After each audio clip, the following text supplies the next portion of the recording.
Hey y'all, Moses here. It is the day after wipe day. Yesterday was my very first day of wipe. I had never played the first day of a wipe ever before. It seems weird. I'd wanted to so many times, but I just couldn't get over the hump of like wanting to get in there and deal with all the stuff that I always heard about, like the server issues and the bugs and the crashing and all the things that people say that happen on wipe day. But yesterday, my experience was actually very smooth. I had no issues getting into games, and I think a lot of that had to do with how I approached the game, which is what we're going to talk about today. Your mentality when going into the raids, especially if you're one of those day one wipe guys who are really excited to jump in the game.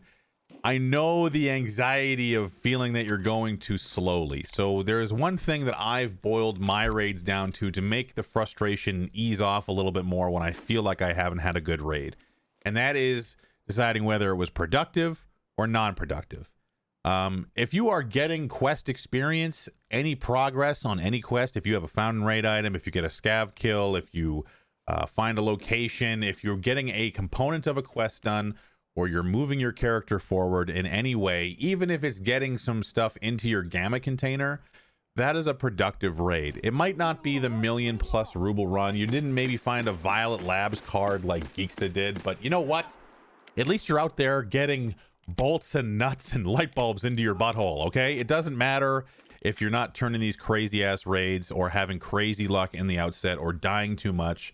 Just look at productive versus non-productive. Now, I'm not going to tell you that there's not going to be no non-productive raids out there. You're definitely going to have some, as I did. But learning about what is non-productive and is choosing not to force the issue will really help you move past and just do other things. There's a lot of ways to crack the egg here in Tarkov, so don't get hung up on one thing. The servers were mostly fine. I had no issues with finding a game. I had no issues with the scav runs. I think the longest scav timers I experienced were on interchange, and I think a lot of that has to do with just how much fighting and how much contest is happening in the back of Goshen. Don't go there as a scav. You're going to find PMCs every time. Even interchange as a scav right now seems a little bit volatile. I didn't have good luck there. Maybe you guys had a different experience than I did, but interchange is a bit of a nightmare right now. Unless maybe you're doing stash runs at night. Stash runs were a big part of what I integrated into my early loot runs. I wasn't spending a lot of time cruising through quests. I didn't actually have the chance to have a ton of raids. I think I wound up having about 15 raids throughout the entire day. I played about 6 or 7 hours. I definitely play a lot slower than some of the more regular players. I know the Deadly Slob. Look, I saw him on Twitter post up. He had like 17 raids.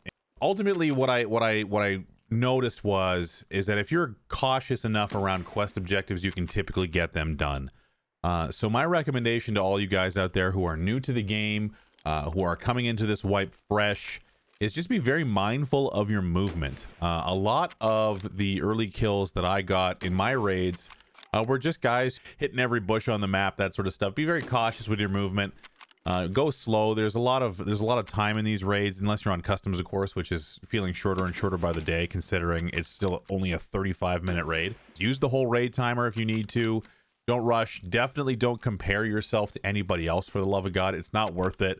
I found myself getting a little frustrated that I wasn't able to get past level 10 before my play session ended. But at the end of the day, it's going to be a long wipe. There's a lot of new content to enjoy, and there's a lot of new things to experience. I haven't run into any of the new scav bosses yet, but the amount of content in Tarkov is at a place now where I'm just really excited to take my time with it, relearn all the things that I've likely forgotten, and try and channel some of that into these videos. So what I'm attempting to do now is just make a little diary of my reintroduction to Tarkov, because ultimately I'm not going to be turning, a 1v4 squad highlights anytime soon, I don't believe.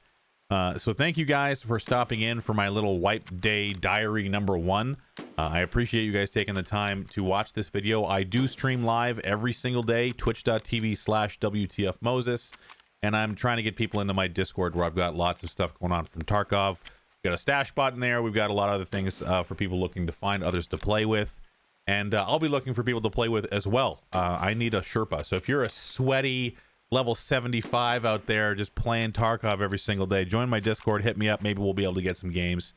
Thank you guys for stopping by. Make sure you hit that like and subscribe down below and leave a comment. I want to know how you guys navigate on woods. What is your, like, what do you treat the sniper rock as the center point? Because holy crap, I'm like a deer in the headlights out there just wandering around all confused. All right, guys, thank you for watching. Thanks for stopping by. We'll see you next time. And maybe I'll see you guys out in Goshen trying to get some goddamn canned beef. See you soon.